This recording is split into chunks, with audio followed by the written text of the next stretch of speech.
দর্শক, সুইজারল্যান্ডের জেনেভায় ইরান এবং আমেরিকার মধ্যে যে আলোচনা চলছে সেই আলোচনা বেশ একটা ভালো অগ্রগতি লাভ করেছে, এমনটি জানিয়েছেন ইরানের পররাষ্ট্র মন্ত্রণালয়ের মুখপাত্র ইসমাইল বাকাই। 4টি গুরুত্বপূর্ণ তথ্য দিয়েছেন এই আলোচনার ফলে কি ডেভেলপমেন্ট এসেছে সেই বিষয়ে। আপাতত যে ডেভেলপমেন্টের কথা ইসমাইল বাকাই জানিয়েছেন তাতে এই আলোচনা নিয়ে মোটামুটি আশাবাদী হওয়া যায়। তবে গতকাল লোকাল টাইম সন্ধ্যার দিকে কিন্তু ডোনাল্ড ট্রাম্পের একটা বক্তব্যকে কেন্দ্র করে ইরানের প্রতিনিধি দল আলোচনা থেকে ওয়াকআউট করেছিল। এরপরে পাকিস্তান এবং কাতারের অনুরোধের কারণে, মধ্যস্থতার কারণে আবার তাদের ভেতরে আলোচনা হয় এবং সর্বশেষ যে খবর আমি পেলাম তাতে এই রকম বলা হয়েছে যে ইরানি প্রতিনিধি দল সুইজারল্যান্ড থেকে তেহরানের উদ্দেশ্যে রওনা দিয়েছে। এপাশে সৌদি আরব এবং সিরিয়াকে কেন্দ্র করে বেশ গুরুত্বপূর্ণ দুটি খবর আছে। ইরান অবজারভার বলছে সৌদি যুবরাজ মোহাম্মদ বিন সালমান তিনি বলেছেন যে আমেরিকা তার নিজের ঘাঁটি নিরাপত্তা দিতে পারছে না, সেই আমেরিকা সৌদি আরবের নিরাপত্তা কিভাবে দেবে। ফলে এই আমেরিকার সাথে সৌদি আরবের এই নিরাপত্তা সংক্রান্ত যে এতদিনের সহযোগিতা ছিল সেই সহযোগিতা আর হয়তো এখন থাকবে না।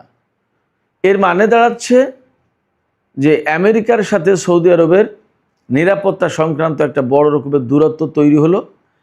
তার মানে হচ্ছে মধ্যপ্রাচ্যে অনেক বড় পরিবর্তন আসতে যাচ্ছে যদি এই বক্তব্য সঠিক হয়। এদিকে ডোনাল্ড ট্রাম্প কিন্তু গত কয়েকদিন ধরে বলে আসছেন যে লেবাননে হিজবুল্লাহদের মোকাবেলায় ইসরায়েল যা করছে এই কাজটা নেতানিয়াহু বা ইসরায়েল না করে কাজটা সিরিয়ার সরকারের উপর ছেড়ে দিতে পারতো, তারাই হিজবুল্লাহকে দমন করত। আজকে খবর দেখলাম সিরিয়ার প্রেসিডেন্ট আহমেদ আল সারা বা আল জোলানি তিনি বলেছেন যে আমাদেরকে কেন হিজবুল্লাহর বিরুদ্ধে অভিযান চালাতে বলছে আমি বুঝি না, আমরা তো আসলে এই কাজটা করব না, আমরা এই কাজটা করতে ইচ্ছুক নই। ভেতরের খবর হচ্ছে এর পেছনে নাকি সৌদি আরব আছে। তাহলে সামগ্রিকভাবে যা দেখা যাচ্ছে যে মধ্যপ্রাচ্যে কিন্তু একটা বড় পরিবর্তন আসতে যাচ্ছে। এই পরিস্থিতিতে আসলে এই সম্ভাবনা কতটা এবং প্রকৃতপক্ষে যাচ্ছে কোথায় ঘটনা, যদি এমন হয় তাহলে আমেরিকার প্রভাব প্রতিপত্তি এবং মধ্যপ্রাচ্যে আমেরিকার অবস্থান আসলে কি হতে যাচ্ছে। আঞ্চলিক দেশগুলো যদি এই রকম একটা অবস্থান নেয় সেক্ষেত্রে ইসরায়েলের অবস্থানই বা কী হবে। একই সাথে এই প্রশ্ন আসছে তাহলে ইরান কি এই অঞ্চলের খুবই প্রভাবশালী দেশ হতে যাচ্ছে, যেটা অনেকেই ধারণা করছেন। সুপ্রিয় দর্শক, এই সমস্ত বিষয় নিয়েই এখনকার ভিডিওতে আলোচনা করব।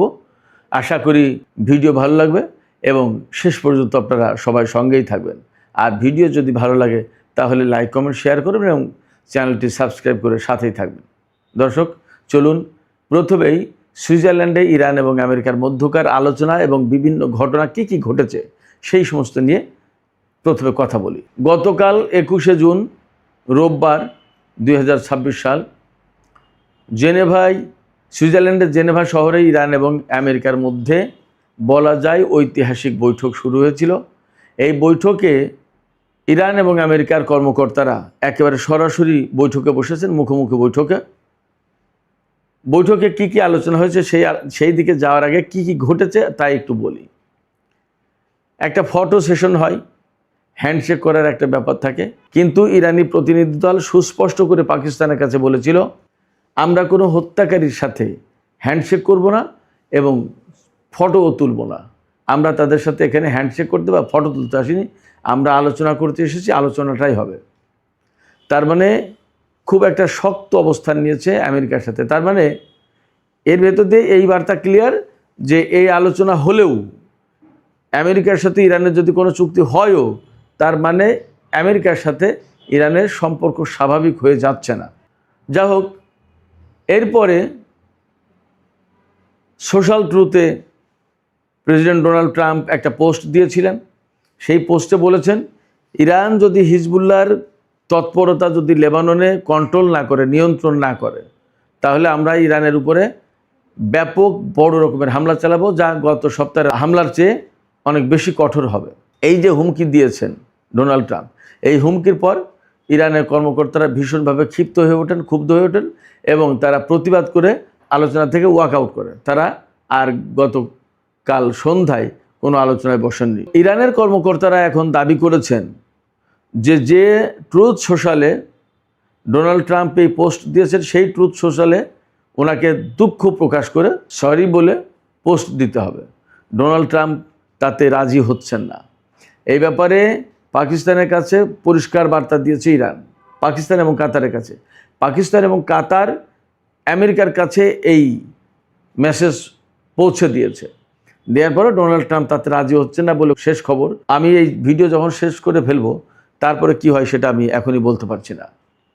তার মানে ইরান সুইজারল্যান্ডের আলোচনাতে গিয়েও বেশ কঠোর অবস্থানে আছে, তারা শক্ত অবস্থানে আছে। মেসেজ কিন্তু ক্লিয়ার মেসেজ দিচ্ছে আমেরিকাকে। যা হোক,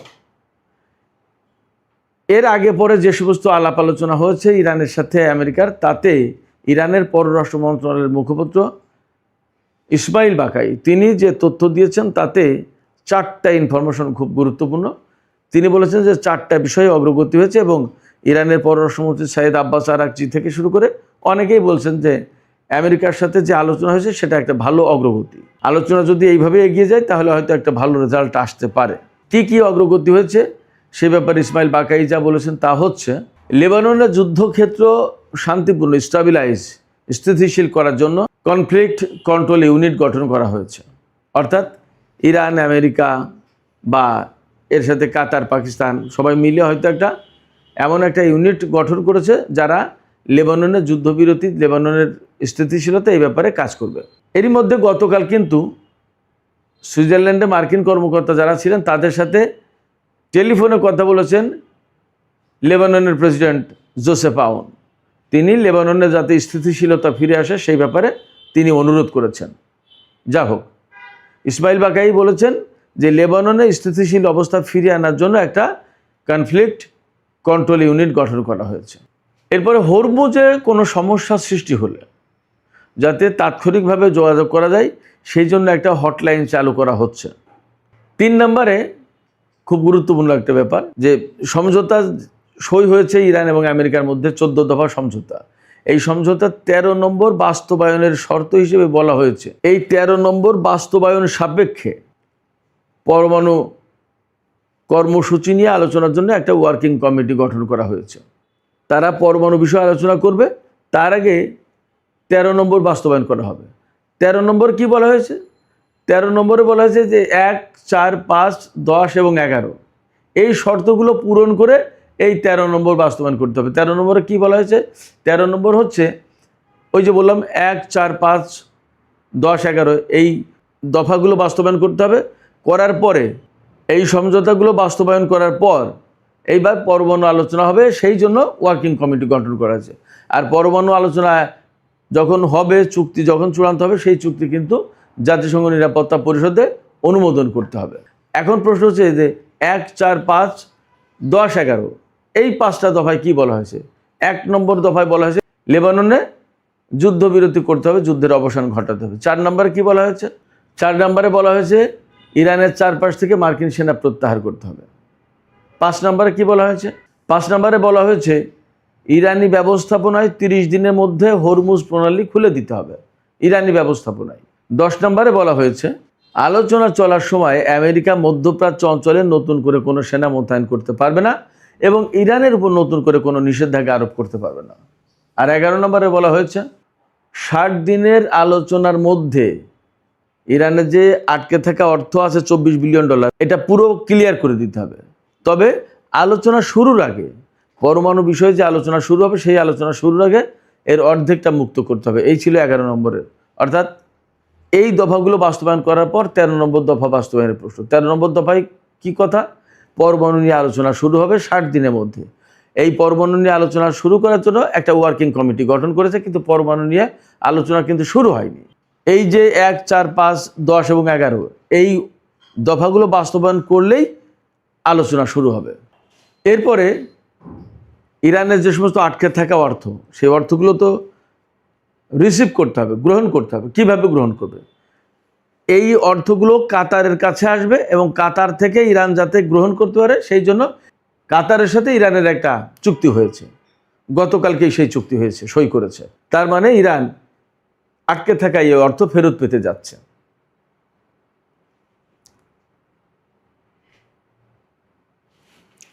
এছাড়া এই যে পরমাণু বিষয়ে যে আলোচনা চলবে 60 দিন, এই যে শুরু থেকে 60 দিন পর্যন্ত, সমঝোতা যেদিন সই হয়েছে সেদিন থেকে 60 দিন পর্যন্ত, এই সময়ে ইরান কোনো রকমের নিষেধাজ্ঞা ছাড়া বিনা বাধায় তেল, গ্যাস এবং তেলজাত পণ্য, অর্থাৎ যে জিনিসগুলো নিষেধাজ্ঞার আওতায় ছিল মার্কিন এবং জাতিসংঘের, সেইগুলো বিনা বাধায় বিক্রি করতে পারবে 60 দিন পর্যন্ত।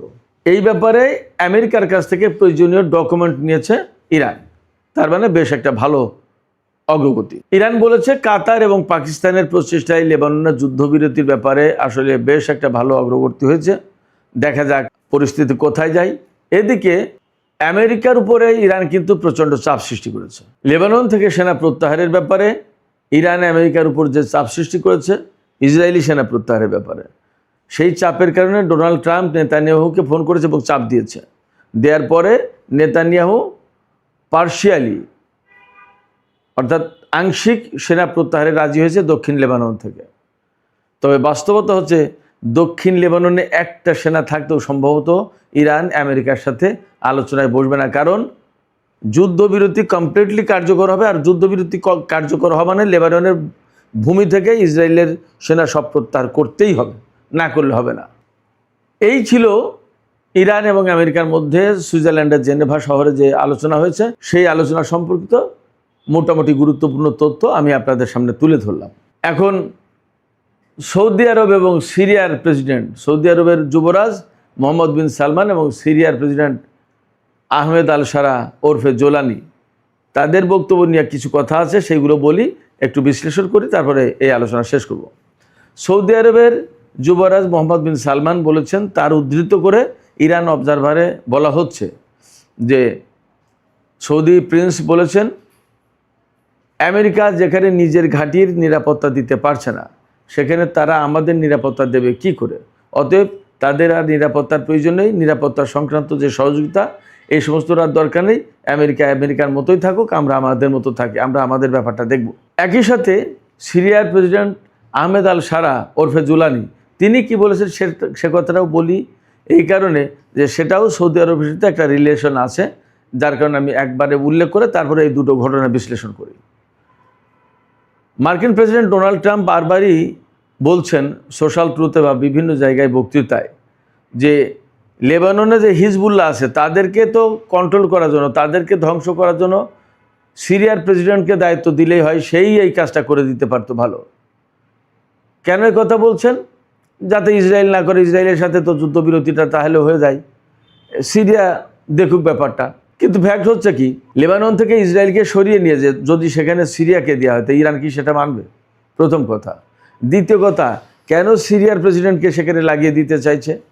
এই কারণে যে ইসরায়েলকে সরিয়ে নিল কিন্তু হিজবুল্লাহকে ধ্বংস করার জন্য আরেকটা বাহিনীকে লাগিয়ে দেওয়া হলো এবং সেটা মুসলিম বিশ্বে, তার মানে সংকটটা আরও বেশি মারাত্মক অবস্থা ধারণ করলো। এই জায়গায় সিরিয়ার প্রেসিডেন্ট আহমেদ আল সারা তিনি কিন্তু বলেছে যে না, আমি এই সমস্ত কাজের ভেতরে না, আমার কাজ এটা না, আমি পুরনো অবস্থায় ফিরে যেতে চাই না, একসময় সিরিয়া লেবাননকে কন্ট্রোল করতো, আমরা তা করতে চাই না, এবং হিজবুল্লাহর সাথে আমাদের কোনো দ্বন্দ্ব সংঘাতে যাওয়ার কোনো প্রয়োজন নেই। এই কথা কেন বলছেন? এই কথা বলছেন এর পেছনের যে ব্যক্তি তিনি হচ্ছেন সৌদি যুবরাজ মোহাম্মদ বিন সালমান। বিভিন্ন সূত্রে খবর আসছে তিনি সিরিয়ার প্রেসিডেন্টকে বলেছেন যে এই কাজে যাওয়া যাবে না, এটা আপনার কাজ না, আপনি যদি হিজবুল্লাহর সাথে জড়িয়ে যান যুদ্ধে তাহলে আপনি যে একটা যুদ্ধ বিধ্বস্ত দেশ গত প্রায় 1 যুগ ধরে এই খারাপ অবস্থার ভিতরে আছেন, বা 14 বছর মনে হয়, এতে ভয়ঙ্কর একটা অবস্থা তৈরি হবে, সিরিয়া এতে ক্ষতিগ্রস্ত হবে, কোনো প্রয়োজন নেই, এটা অন্যভাবে সমাধান করা হবে। অর্থাৎ সিরিয়ার প্রেসিডেন্ট আহমেদ আল সারাকে লেবাননে ইনভলভ হতে নিষেধ করেছেন সৌদি যুবরাজ, এবং সেই কারণে তিনি আর যুক্ত হলেন না।